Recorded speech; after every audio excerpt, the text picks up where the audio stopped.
Hello my friends, welcome to Pro Am Strings. I'm Henriette and today is day 38 of the Virtual Violin Practice Playalong. We're going to practice today our awareness of our shoulder blades and our shoulders. Then we're going to practice our follow through bowing to increase our tone quality. We're going to carry on with our vibrato practice, and then we're going to learn some double stops, and we'll follow on from what we've done in day 37.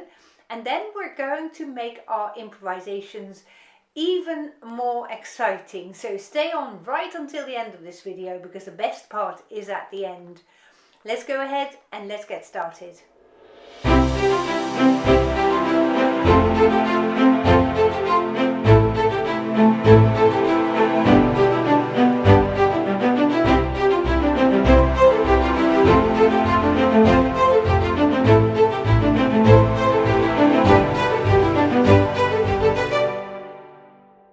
So let's get you tuned up first. Here is your A.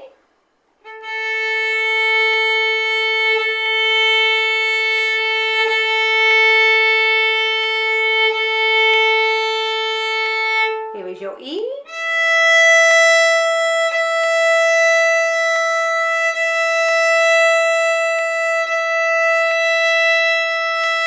Your D string.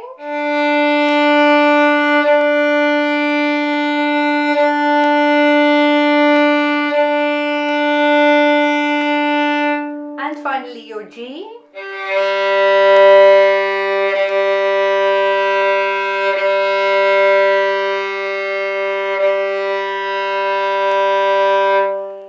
Now let's practice our tuning in double stops as well. So we'll start with A and E.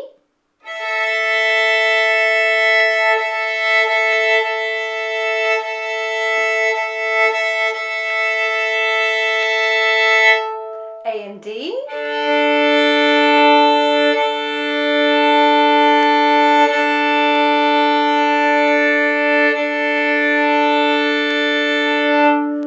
G and D.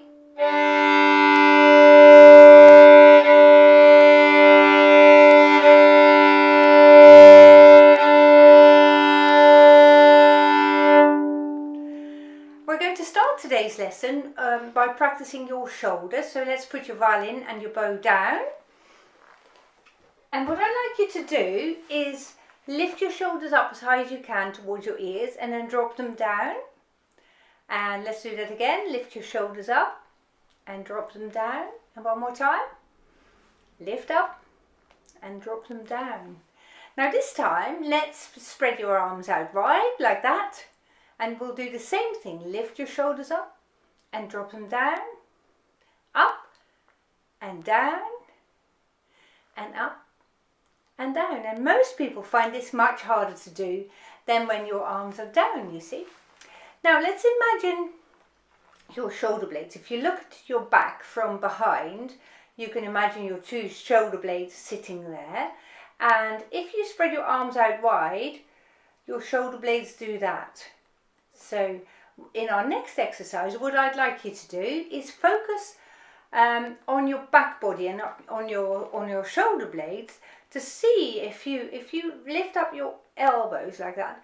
If you can feel that, your shoulder blades are doing that. Let's practice that a couple of times. So really home in on your back body and feel if you can feel your shoulder blades shift. You can perhaps feel the skin of your back change with your elbows. That's it. Now let's spread out our elbows like that. And now lift up our shoulders. Great, and let's pop them down, and you can imagine that your shoulder blades are now going sideways when you put your elbows out, and then up when you lift your shoulders up, and down when you put your shoulders down, and down again like that when you put your elbows down. So let's see if we can feel that. So really let your focus go to your upper back as we do this. So spread your elbows. That's it. You imagine that these are your shoulder blades. Now lift your shoulders up to your ears, drop them down, and now move your elbows in. Let's do that again. Let's see if you can feel something there happening to your upper back. So spread your elbows wide, lift your shoulders up, drop your shoulders down and lower your elbows. Well done. Now this time, let's now take a stance like we have normally in violin playing, a little step forward with your left foot, and let's do the same exercise again, shall we? So lift up your elbows, so your shoulder blades have gone sideways. Lift up your shoulders. Now keep breathing as well. Drop your shoulders down. Let's do that again. Up with your shoulders. Drop your shoulders down. Move your elbows down as well. Great stuff. Now then, let's now pick up our violin and our bow, and let's see how that works in our violin playing. And today we're going to be working on our follow through bowing, and we're going to start at the point of the bow. And I just want you to check that your bow is perfectly parallel to the bridge. So if this is you, just double check, push your arm forwards a little bit more. That's it. And now we're going to play a long bow stroke on the D string, and our arm is going to follow through in the air, like that. And I'm hoping you can now feel that stretch here on your side, and you can also feel, if you've become a little bit more aware, that your shoulder blade has gone out like that. So we're going like that. Okay, and now as you come down into the string, sit your bow at the heel, drop that shoulder down like we've just practiced, and now as you play, stretch your bow arm forward. Oh, lovely. And now drop your arm down completely. So shall we just do that again? And this time we're going to add a little nudge from our elbow there, because we're going to aim to play that bow into the string. So you pretend that your bow is digging into the string like that. So we're here at the point, and you do that by dropping your elbow here.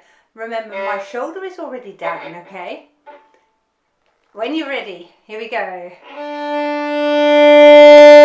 And follow through, and feel the stretch here in your side. If you don't quite feel that, you need to follow through much further.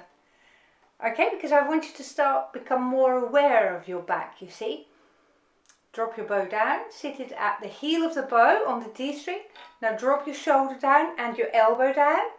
And we're going to really sink that bow into the string. Straight bow and... Lovely. Let's do it one more time. Start at the point of the bow with a straight bow. Give your elbow that little nudge. Can you see that? Here we go. And... follow through and feel the stretch. Okay, come down, sit your shoulder down, sit your elbow down and into the string. Now dig it in this time. Awesome. That's such a good exercise to become aware of where your shoulders are, and especially your right shoulder, what your shoulder is doing when you bow. So that is an awesome exercise for you to do. Now that's enough warm up for your bow today.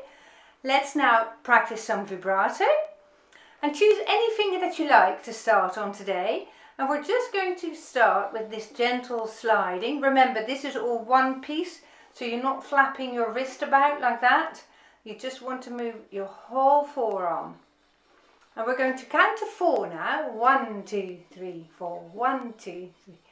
1, 2, 3, 4. Pop your super glue on and keep it moving. There. Now let's add your bow to it as well. Don't worry about which note you're playing.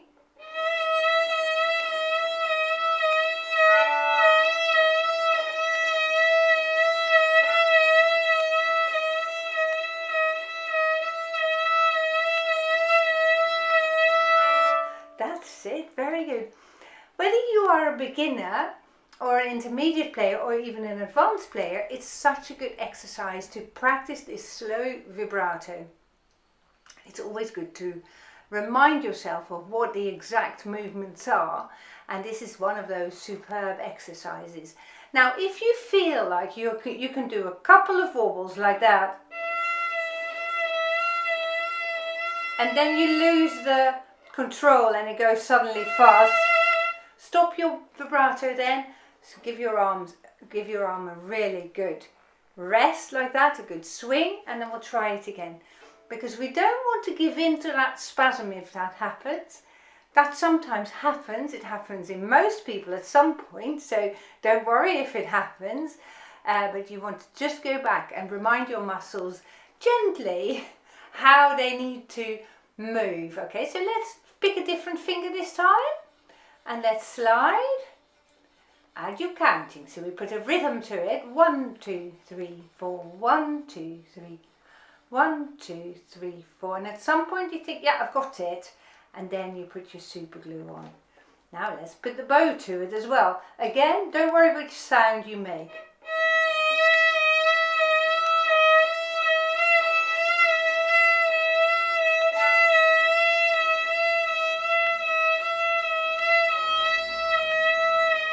Lovely job, well done. And if you keep it slow like that, you get more and more control. Now, people sometimes ask me, what happens to your thumb? Because some people find that a lot easier if they let go of their thumb like that, you see. And that is okay for a while to get the movement going, but then quite soon, because you're not playing like that forever, you see, quite soon you would put your thumb gently against the neck of the violin, and it might just move slightly like that, you see, with your vibrato. You try, if you can avoid it, not to press too hard, because that will stop your fingertip from moving, and then it becomes all very, very hard work. So let's pick our different finger now. Let's go back to our sliding. 1, 2, 3, 4, 1, 2, 3, 4, 1, 2, 3. When you're ready, pop your super glue on. And then when you think, yeah, I've got the right movement, go slowly.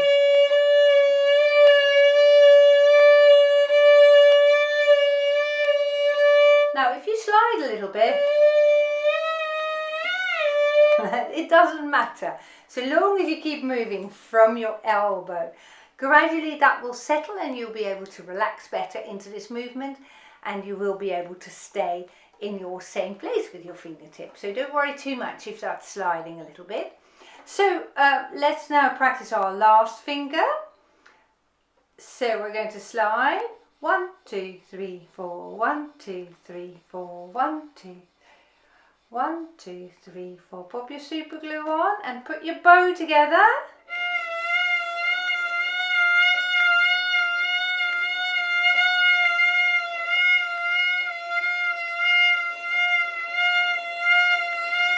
Awesome, very, very good. Let's move on to our next section in this lesson now, which are our double stops.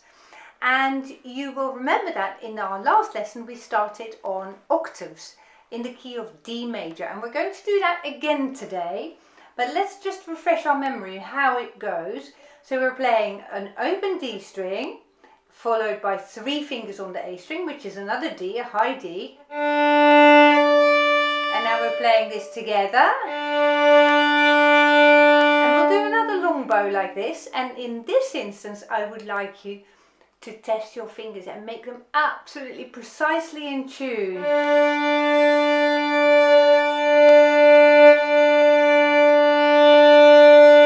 Then we're playing E, so 1 finger on D and a 4th finger on A.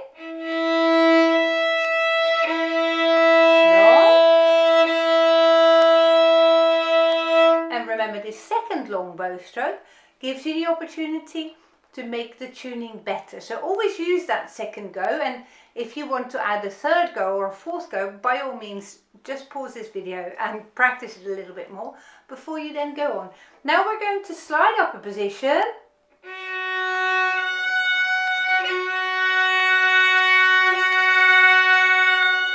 and slide up again.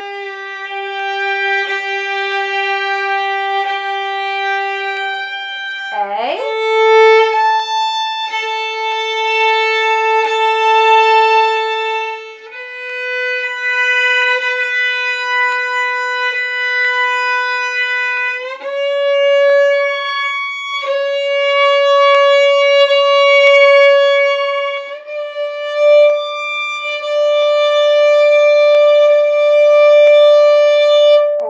Very clever. Now let's now go down the scale, shall we? So we're starting at the top note here.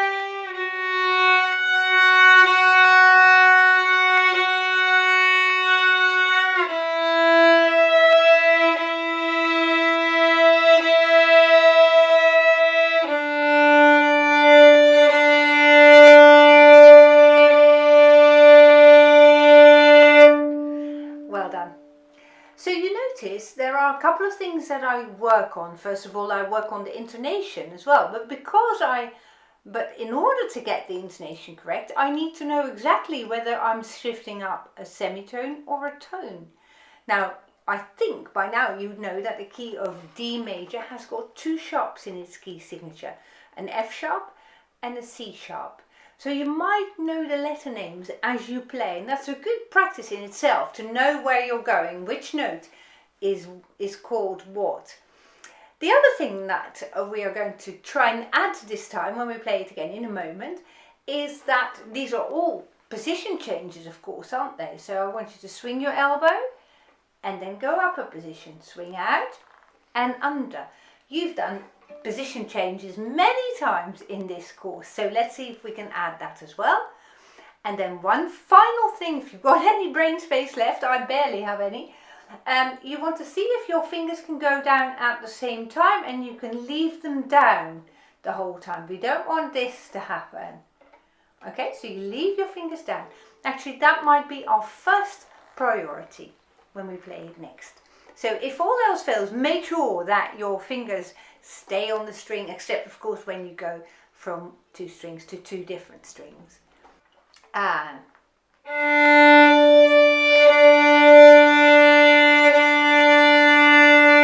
both fingers down together.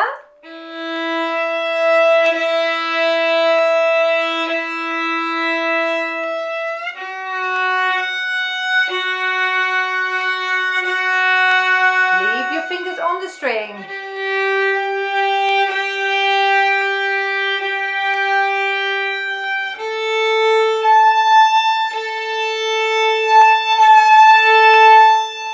Both fingers down together.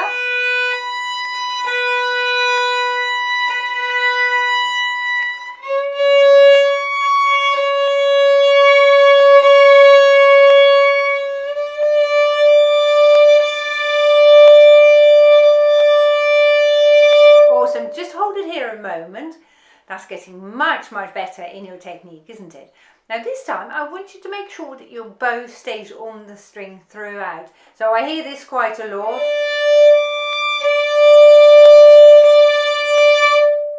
And then the bow goes off. Try to leave it down if you can. Here we go, and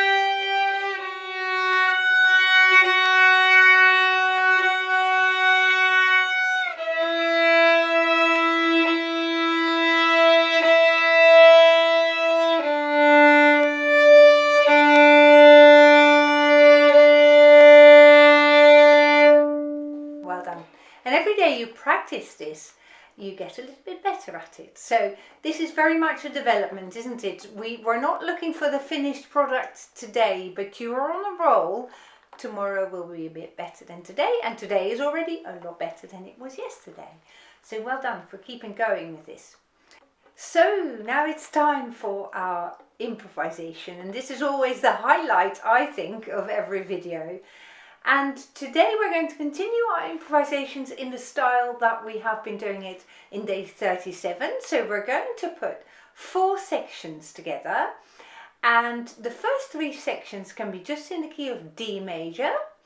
And you know, D major has got 2 sharps, an F sharp and a C sharp.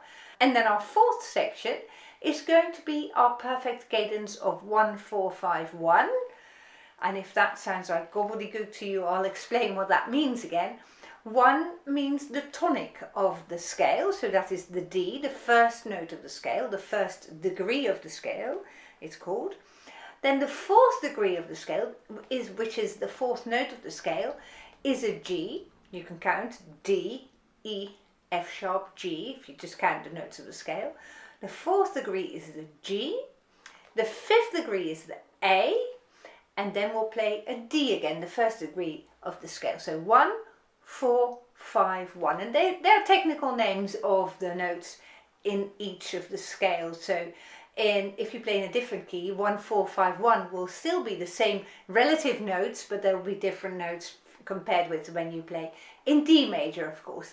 So the fourth section of our improvisation is that cadence. So you've got limited scope for your improvisation there, but it means that you can actually finish it properly. And I want you to know this so that you can always finish your improvisation, whatever you're doing. If the phone rings and you want to now finish it, you can do that because you can play a cadence at the end, you see. So your first 3 sections are going to be in the key of D major, and you can add staccato notes, legato notes, scale passages, sections like an arpeggio. You can play louds and softs, special effects, whatever you like, and we're going to put those in one by one right now. So I'll show you an example, and I'm going to play legato first. This is my first of 4 sections, then a staccato section is my second section, then legato, and then my cadence.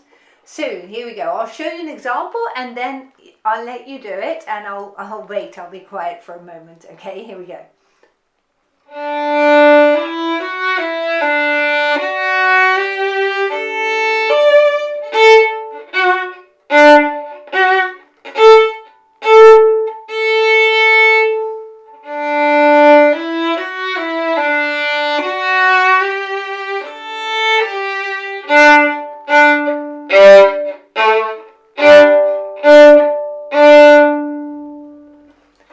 So, have a go.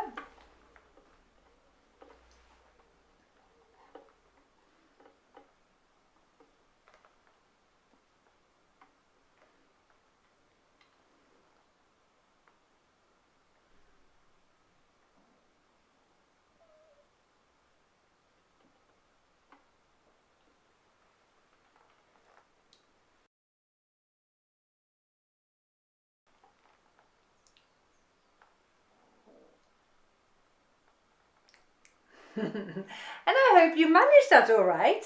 Good stuff. So now, let's add something different. Let's add some louds and soft, shall we? Now, I'm going to do the same legato, staccato bit, and I'm going to combine this with louds and soft. So my legato bits are going to be soft.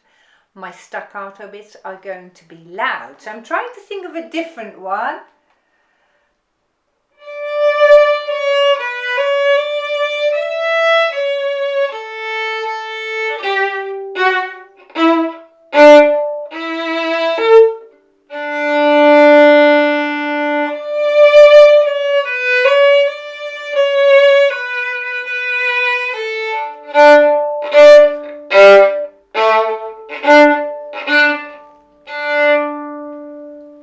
Your go.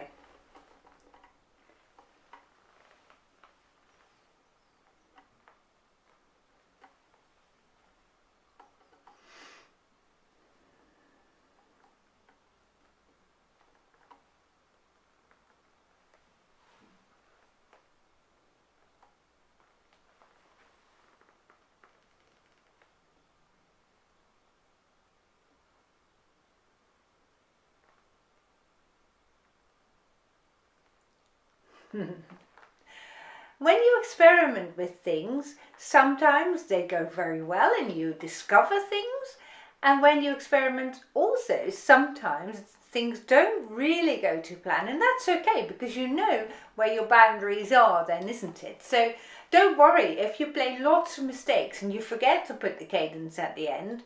By doing this very many times, and we'll do it again very shortly, you get the flexibility of coping with little errors that you might accidentally play in your music, and it really doesn't matter. And I would even go a little bit further and say, if you make mistakes in improvisation, try to deliberately make that same mistake again so that it becomes part of your improvisation. So embrace any errors, please, if you like. Now, we've thought about scale passages or arpeggio patterns. We thought about dynamics. So this next improvisation, I want you to put lots of different stuff in, special effects, tremolo sections, trills, turns, slides, whatever you can think of. And feel free also to make your improvisation a lot longer, but you need to finish on the cadence at the end so that you know there is an end to your playing, okay? But it doesn't matter when it comes, so you can play shorter or longer improvisation. I'll give you an example.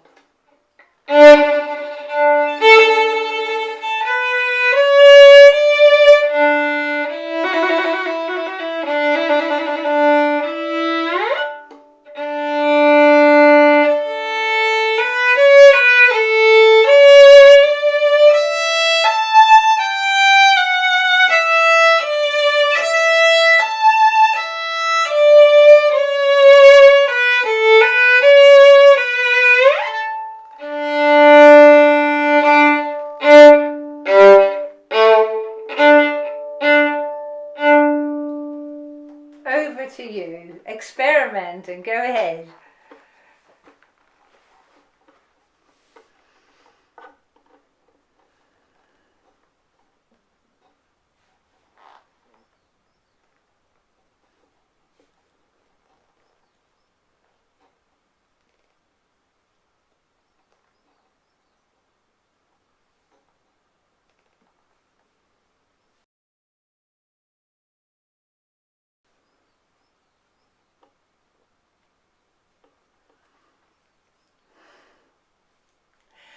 If you need more time, please just pause this video and play along as long as you like, because this is what improvisation is about, isn't it? You do your own thing and just see what happens.